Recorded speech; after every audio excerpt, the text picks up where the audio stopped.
എല്ലാവർക്കും പുതിയ ഒരു വീഡിയോയിലേക്ക് സ്വാഗതം. നമ്മൾ ഇന്ത്യൻ കോൺസ്റ്റിറ്റ്യൂഷനിൽ നിന്നുള്ള 20 ചോദ്യങ്ങൾ ചെയ്ത് നോക്കിയിട്ടുണ്ട്. ഞാനിന്ന് 40 ചോദ്യങ്ങളുമായിട്ടാണ് വന്നിരിക്കുന്നത്. ഒന്ന് ഓടിച്ച് കണ്ടുപോയി കഴിഞ്ഞാലും നിങ്ങൾക്ക് ഉപകാരപ്പെടും. നമുക്ക് നേരെ ചോദ്യങ്ങളിലോട്ട് പോകാം. 21ാമത്തെ ചോദ്യം, മൗലിക കടമകൾ ഉൾക്കൊള്ളുന്ന ഭരണഘടനാ വകുപ്പ് ഏത് വകുപ്പാണ്? ഓപ്ഷൻ എ ആർട്ടിക്കിൾ 51A എന്നുള്ളതാണ് ഉത്തരം. Fundamental duties article 51A part 4A Swaran Singh കമ്മിറ്റിയുടെ ശുപാർശ പ്രകാരം ഇന്ത്യൻ ഭരണഘടനയിൽ കൂട്ടിച്ചേർക്കപ്പെട്ടു. 1976 42ാം ഭരണഘടനാ ഭേദഗതിയിലൂടെ 10 മൗലിക കടമകൾ ഇന്ത്യൻ ഭരണഘടനയിൽ ഉൾപ്പെടുത്തി. 2002 86ാം ഭരണഘടനാ ഭേദഗതിയിലൂടെ മൗലിക കടമകളുടെ എണ്ണം 11 ആക്കി മാറ്റി. അടുത്ത ചോദ്യം, നമ്മുടെ മൗലികാവകാശങ്ങൾ സംബന്ധിച്ച തെറ്റായ പ്രസ്താവന തിരഞ്ഞെടുക്കുക. മൗലികാവകാശങ്ങൾ ഭരണഘടനയുടെ 3ാം പട്ടികയിൽ ഉൾപ്പെടുന്നു. ശരിയായ പ്രസ്താവനയാണ്. മൗലികാവകാശങ്ങൾ നിഷേധിക്കപ്പെട്ടാൽ കോടതിയെ സമീപിക്കാം. അതും ശരിയായ പ്രസ്താവനയാണ്. സ്വത്തവകാശം ഒരു മൗലികാവകാശമാണ്. ഇത് തെറ്റായ പ്രസ്താവനയാണ്. സുപ്രീം കോടതിയെ മൗലികാവകാശങ്ങളുടെ സംരക്ഷകൻ എന്ന് വിശേഷിപ്പിക്കപ്പെടുന്നു. ഇത് ശരിയായ പ്രസ്താവനയാണ്. അപ്പം ഉത്തരം ഏതാണ്? ഓപ്ഷൻ സി, സ്വത്തവകാശം ഒരു മൗലികാവകാശമാണ്. സ്വത്തവകാശത്തെ മൗലികാവകാശങ്ങളിൽ നിന്ന് നീക്കം ചെയ്യപ്പെട്ട ഭരണഘടനാ ഭേദഗതി 44ാം ഭരണഘടനാ ഭേദഗതി വർഷം 1978. അടുത്ത ചോദ്യം, ഭരണഘടനാ വ്യവസ്ഥകൾ പ്രകാരം ഇന്ത്യൻ പൗരത്വം ലഭിക്കുന്നതിന് അടിസ്ഥാനമല്ലാത്ത മാനദണ്ഡം ഏത്? 1950 ജനുവരി 26 ശേഷം ഇന്ത്യൻ ഭൂപ്രദേശത്ത് ജനിച്ച വ്യക്തിയായിരിക്കണം. മാതാപിതാക്കളിൽ ഒരാൾ ഇന്ത്യൻ പൗരനായിരിക്കണം. 18 വയസ്സ് പൂർത്തിയായിരിക്കണം. 5 വർഷമോ അതിലധികമോ കാലമായി ഇന്ത്യൻ ഭൂപ്രദേശത്ത് താമസിക്കുന്ന ആളായിരിക്കണം. അടിസ്ഥാനമല്ലാത്ത മാനദണ്ഡമാണ് ചോദിച്ചേക്കുന്നത്. ഓപ്ഷൻ സി ആണ് ശരിയായ ഉത്തരം. 18 വയസ്സ് പൂർത്തിയായിരിക്കണം എന്നൊരു മാനദണ്ഡം ഭരണഘടനയിൽ പറഞ്ഞിട്ടില്ല. കോൺസ്റ്റിറ്റ്യൂഷണൽ പ്രൊവിഷൻസ് എങ്ങനെയാണ്? 1950 ജനുവരി 26 അതിനുശേഷമോ ഇന്ത്യയിലാണ് ജനിച്ചതെങ്കിൽ, അവൻ്റെ അല്ലെങ്കിൽ അവളുടെ മാതാപിതാക്കളിൽ ആരെങ്കിലും ഇന്ത്യയിലാണ് ജനിച്ചതെങ്കിൽ, ഭരണഘടന ആരംഭിക്കുന്നതിന് തൊട്ടു മുന്ന് 5 വർഷം സാധാരണയായി ഇന്ത്യയിൽ താമസിക്കുന്നവരാണെങ്കിൽ ഇന്ത്യൻ പൗരനാണ്. അടുത്ത ചോദ്യം, ഇന്ത്യയുടെ ഭരണഘടനാ നിർമ്മാണ സമിതിയുടെ തെരഞ്ഞെടുപ്പുമായി ബന്ധപ്പെട്ട പ്രസ്താവനകളിൽ ശരിയായത് കണ്ടെത്തുക. നാട്ടുരാജ്യങ്ങളെ പ്രതിനിധീകരിച്ച് 93 അംഗങ്ങളുണ്ടായിരുന്നു. ബ്രിട്ടീഷ് പ്രവിശ്യകളിൽ നിന്ന് 296 അംഗങ്ങളെ തിരഞ്ഞെടുത്തു. ആനുപാതിക പ്രാതിനിധ്യ വ്യവസ്ഥ അടിസ്ഥാനത്തിലാണ് പ്രവിശ്യകളിൽ തിരഞ്ഞെടുപ്പ് നടന്നത്. ഇന്ത്യ പാക് വിഭജനത്തിന് ശേഷം സമിതിയുടെ അംഗസംഖ്യ 199 ആയി ചുരുങ്ങി. ശരിയായത് കണ്ടെത്തുക എന്നുള്ളതാണ് ചോദ്യം. ഭരണഘടനാ നിർമ്മാണ സമിതിയിൽ ആകെ ഉണ്ടായിരുന്ന അംഗങ്ങൾ 389. അതിൽ 296 പേർ ബ്രിട്ടീഷ് ഇന്ത്യ പ്രൊവിൻസിൽ നിന്നും തിരഞ്ഞെടുക്കപ്പെട്ടവരും 93 അംഗങ്ങൾ പ്രിൻസ്ലി സ്റ്റേറ്റ്സിൽ നിന്ന് പ്രിൻസസ് നോമിനേറ്റ് ചെയ്തവരുമായിരുന്നു. ആനുപാതിക പ്രാതിനിധ്യ വ്യവസ്ഥ അടിസ്ഥാനത്തിലാണ് പ്രവിശ്യകൾ തിരഞ്ഞെടുപ്പ് നടന്നത്.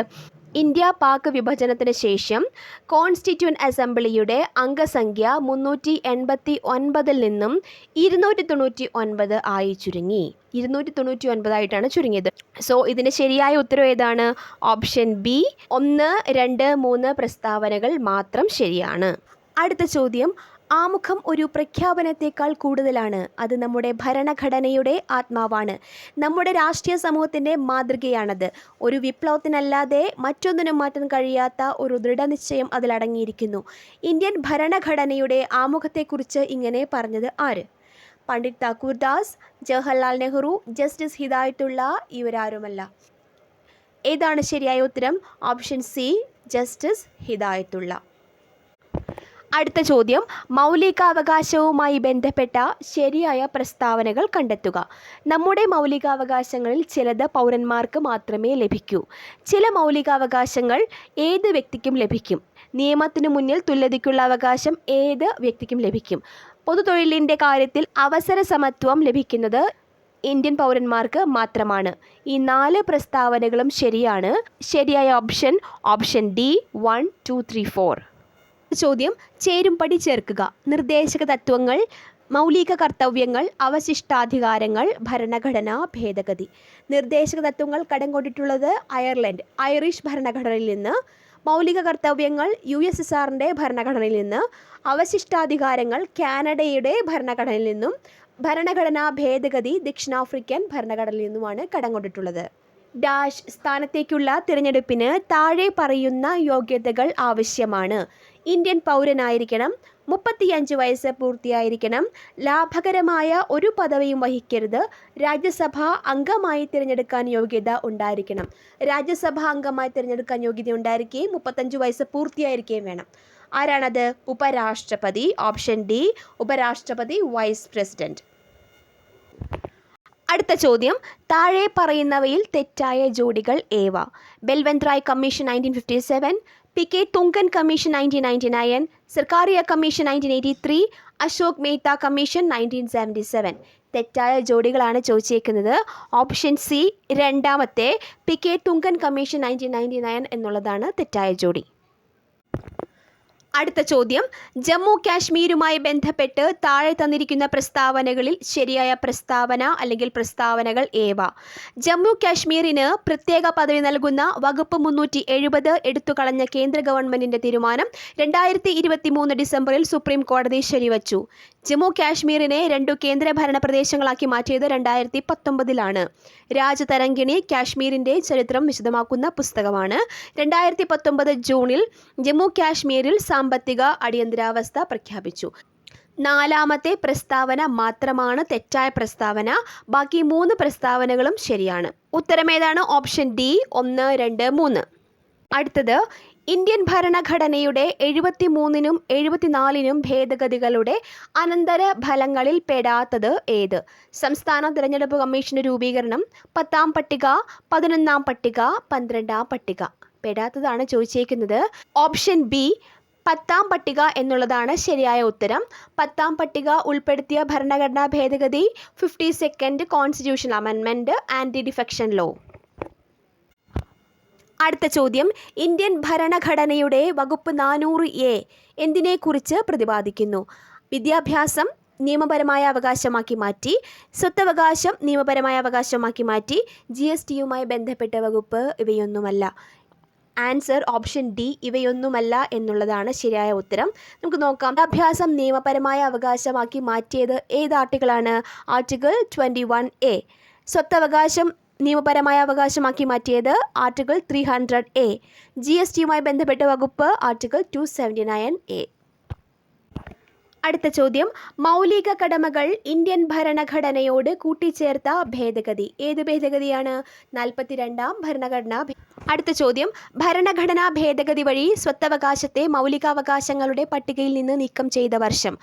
1978.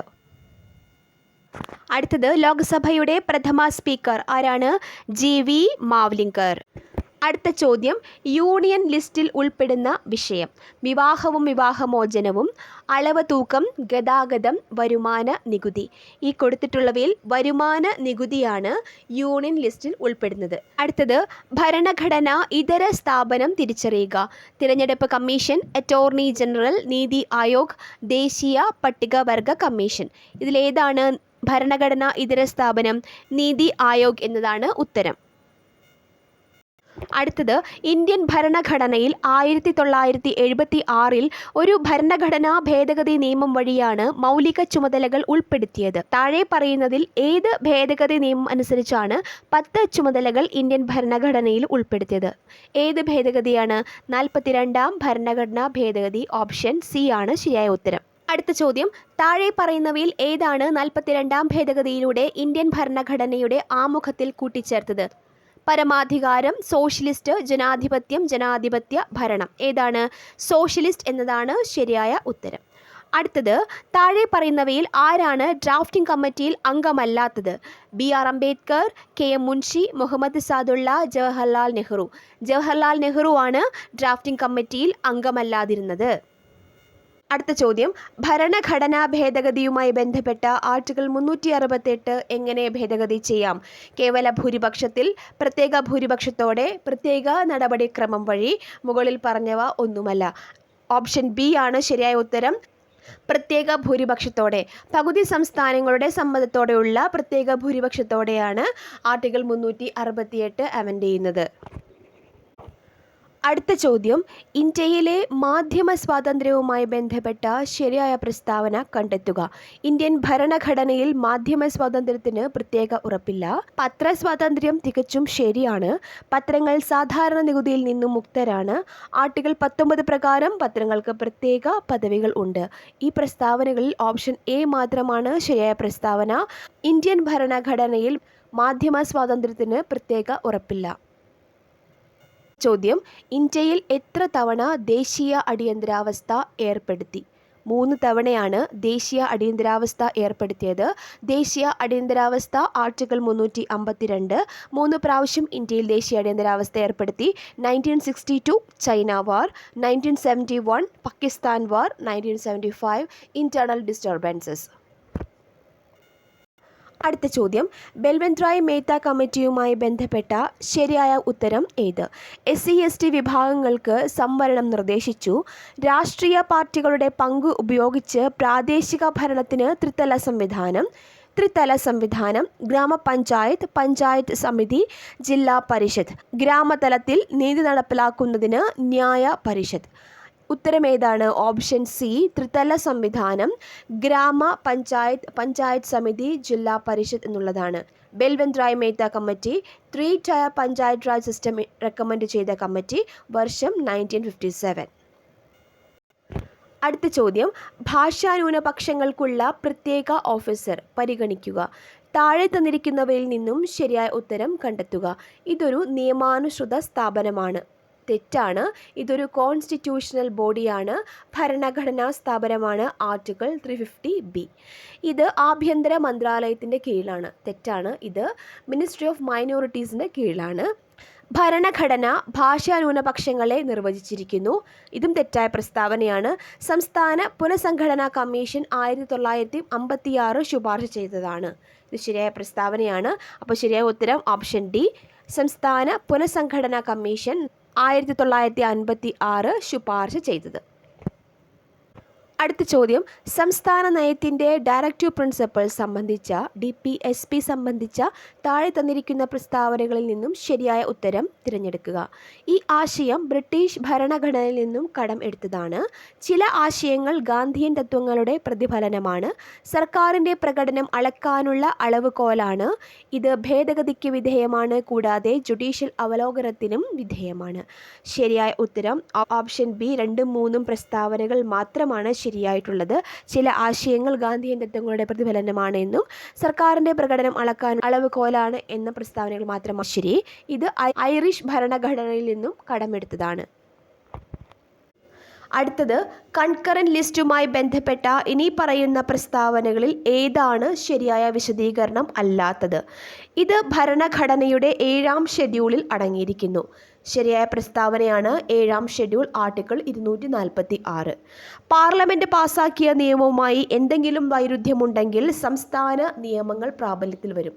തെറ്റായ പ്രസ്താവനയാണ്. സംസ്ഥാന നിയമങ്ങളല്ല, പാർലമെൻറ്റ് പാസാക്കിയ നിയമങ്ങളാണ് പ്രാബല്യത്തിൽ വരിക.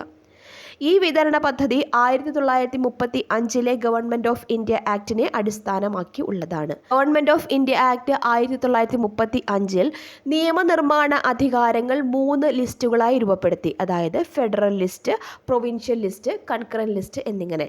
ഇത് ഇന്ത്യൻ ഭരണഘടനയിൽ 7ാം ഷെഡ്യൂളിൽ നിലനിർത്തുകയാണ് ചെയ്തത്. സോ ഈ പ്രസ്താവനയും ശരിയാണ്. എൻട്രി 20A ജനസംഖ്യാ നിയന്ത്രണവും കുടുംബാസൂത്രണവും 1976 കൺകറന്റ് ലിസ്റ്റിൽ പുതുതായി ഉൾപ്പെടുത്തിയ വിഷയമായിരുന്നു. 1976 42ാം ഭരണഘടനാ ഭേദഗതിയിലൂടെയാണ് എൻട്രി 20A ജനസംഖ്യാ നിയന്ത്രണവും കുടുംബാസൂത്രണവും കൺകറന്റ് ലിസ്റ്റിൽ ഉൾപ്പെടുത്തിയത്. സോ ഇതിൽ തെറ്റായ പ്രസ്താവന ഓപ്ഷൻ ബി ആണ്. പാർലമെൻറ്റ് പാസാക്കിയ നിയമവുമായി എന്തെങ്കിലും വൈരുദ്ധ്യമുണ്ടെങ്കിൽ സംസ്ഥാന നിയമങ്ങൾ പ്രാബല്യത്തിൽ വരും. അടുത്ത ചോദ്യം, കൂറുമാറ്റത്തിൻ്റെ പേരിൽ പാർലമെൻറ്റിലെയും സംസ്ഥാന നിയമസഭകളിലെയും അംഗങ്ങളെ അയോഗ്യരാക്കുന്നതുമായി ബന്ധപ്പെട്ട വ്യവസ്ഥകൾ താഴെ പറയുന്ന ഷെഡ്യൂളിൽ ഏതാണ് അടങ്ങിയിരിക്കുന്നത്? 10ാം schedule, 4ാം schedule, 6ാം schedule, 8ാം schedule. Answer option A, 10ാം schedule എന്നുള്ളതാണ്. 10ാം ഷെഡ്യൂൾ ആൻറ്റി ഡിഫെക്ഷൻ ലോ. അടുത്ത ചോദ്യം, നിയമസഭയുടെ ഇരുസഭകളും പാസാക്കിയ ബില്ലിന്മേൽ ഒരു നടപടിയും സ്വീകരിക്കേണ്ടതില്ലെന്ന് ഇന്ത്യൻ രാഷ്ട്രപതി തീരുമാനിക്കുമ്പോൾ അത് അറിയപ്പെടുന്നത് എന്താണ്? Option C pocket veto. അടുത്ത ചോദ്യം, താഴെ പറയുന്നവയിൽ പൗരന്മാർക്കും വിദേശികൾക്കും ലഭ്യമായ മൗലിക അവകാശം ഏതാണ്? മതം, വംശം, ജാതി, ലിംഗം അല്ലെങ്കിൽ ജന്മസ്ഥലം എന്നിവയുടെ അടിസ്ഥാനത്തിൽ വിവേചനം തടയൽ, പൊതുതൊഴിലിൻ്റെ കാര്യത്തിൽ അവസര സമത്വം, വിദ്യാഭ്യാസ സ്ഥാപനങ്ങൾ സ്ഥാപിക്കുന്നതിനും നിയന്ത്രിക്കുന്നതിനുമുള്ള ന്യൂനപക്ഷങ്ങളുടെ അവകാശം, നിയമത്തിന് മുന്നിൽ തുല്യതയും നിയമങ്ങളുടെ തുല്യ സംരക്ഷണവും. ഉത്തരമേതാണ്? ഓപ്ഷൻ ഡി നിയമത്തിന് മുന്നിൽ തുല്യതയും നിയമങ്ങളുടെ തുല്യ സംരക്ഷണം. ഇത് പൗരന്മാർക്കും വിദേശികൾക്കും ഒരുപോലെ ലഭ്യമായ മൗലികാവകാശമാണ്. അടുത്തത്, ഇന്ത്യൻ ഭരണഘടനാ ഭേദഗതി ചെയ്യാനുള്ള നടപടിക്രമം ഏത് ആർട്ടിക്കിളിലാണ് വിവരിച്ചിരിക്കുന്നത്? Article 368, option A. അടുത്തത്, കൂട്ടുത്തരവാദിത്തം ഡാഷ് ഭരണകൂടത്തിൻ്റെ ഒരു സവിശേഷതയാണ്? പ്രസിഡൻഷ്യൽ ഭരണ സംവിധാനം, ഏകീകൃത സംവിധാനം, ഫെഡറൽ സംവിധാനം, പാർലമെൻ്ററി സംവിധാനം. ഉത്തരമേതാണ്? ഓപ്ഷൻ ഡി പാർലമെൻ്ററി സംവിധാനം. അടുത്ത ചോദ്യം, താഴെ പറയുന്നവയിൽ റിട്ടുകളുടെ വിഭാഗത്തിൽ ഉൾപ്പെടുത്താൻ കഴിയാത്തത്? ഇൻജക്ഷൻ, ഹേബിയസ് കോർപ്പസ്, നിരോധനം, കോ വാറൻറ്റോ. ഹേബിയസ് കോർപ്പസും കോ വാറൻറ്റോ നമുക്കറിയാം. ഉത്തരം ഇൻജക്ഷൻ എന്നുള്ളതാണ്, ഓപ്ഷൻ എ. നിരോധനം ഏത് റിട്ടാണ്? റിട്ട് ഓഫ് മൻഡാമസ് ആണ് നിരോധനം. അടുത്തത്, പഞ്ചായത്ത് രാജിനെ കുറിച്ചുള്ള താഴെ പറയുന്ന പ്രസ്താവനകൾ പരിഗണിക്കുക. അതിൽ ഏതാണ് തെറ്റെന്ന് അടയാളപ്പെടുത്തുക. പഞ്ചായത്ത് രാജ് സംവിധാന പ്രകാരം 1/3 സീറ്റുകൾ എല്ലാ തലത്തിലും സ്ത്രീകൾക്കായി സംവരണം ചെയ്തിട്ടുണ്ട്. പഞ്ചായത്ത് രാജ് ഭരണഘടനയുടെ 12ാം ഷെഡ്യൂളുമായി ബന്ധപ്പെട്ടിരിക്കുന്നു. ഗ്രാമസഭയുടെ മേൽനോട്ടത്തിലാണ് ഗ്രാമപഞ്ചായത്ത് പ്രവർത്തിക്കുന്നത്. ഇന്ത്യയിൽ ആദ്യമായി പഞ്ചായത്ത് രാജ് സംവിധാനം നടപ്പിലാക്കിയ സംസ്ഥാനം രാജസ്ഥാൻ. ഇതിൽ തെറ്റായ പ്രസ്താവന ഓപ്ഷൻ ബി ആണ്. പഞ്ചായത്ത് രാജ് ഭരണഘടനയുടെ 12ാം ഷെഡ്യൂളുമായി ബന്ധപ്പെട്ടിരിക്കുന്നു. 11ാം ഷെഡ്യൂളിലാണ് പഞ്ചായത്ത് രാജ് ഇൻസ്റ്റിറ്റ്യൂഷനെ പറ്റി പറയുന്നത്. പൂർണ്ണമായും രാഷ്ട്രത്തിൻ്റെ പണം കൊണ്ട് സംരക്ഷിക്കപ്പെടുന്ന യാതൊരു വിദ്യാഭ്യാസ സ്ഥാപനത്തിലും മതപരമായ ബോധനം നൽകുവാൻ പാടുള്ളതല്ല എന്ന് അനുശാസിക്കുന്ന അനുച്ഛേദം ഏതാകുന്നു? ഏതാണ്? അനുച്ഛേദം 28-1. അടുത്ത ചോദ്യം, തുല്യ ജോലിക്ക് തുല്യവേതനം മാർഗനിർദ്ദേശക തത്വങ്ങളിൽ ഏത് ആർട്ടിക്കിളുമായി ബന്ധപ്പെട്ടിരിക്കുന്നു? ആർട്ടിക്കിൾ 39D, ഓപ്ഷൻ എ ആണ് ശരിയായ ഉത്തരം. അടുത്ത ചോദ്യം, ഭരണഘടനാ നിർമ്മാണ സഭയുമായി ബന്ധപ്പെട്ട ശരിയായ പ്രസ്താവനകൾ ഏതെല്ലാം? ക്യാബിനറ്റ് മിഷന്റെ ശുപാർശ പ്രകാരം സ്ഥാപിക്കപ്പെട്ടു. ലക്ഷ്യപ്രമേയം അവതരിപ്പിച്ചത് ജവഹർലാൽ നെഹ്റുവാണ്. ആദ്യ സമ്മേളനത്തിൽ അധ്യക്ഷത വഹിച്ചത് ഡോക്ടർ രാജേന്ദ്ര പ്രസാദാണ്. ഭരണഘടനാ ഉപദേശകൻ അംബേദ്കർ ആയിരുന്നു. ആദ്യത്തെ 2 പ്രസ്താവനകൾ മാത്രമാണ് ശരി. നമ്മൾ 60 ചോദ്യങ്ങൾ ചെയ്ത് നോക്കിയിട്ടുണ്ട്. 40 ചോദ്യം കൂടി ചെയ്തിട്ട് നിർത്താം. അടുത്ത 40 ചോദ്യവുമായി ഉടനെ വരാം. താങ്ക്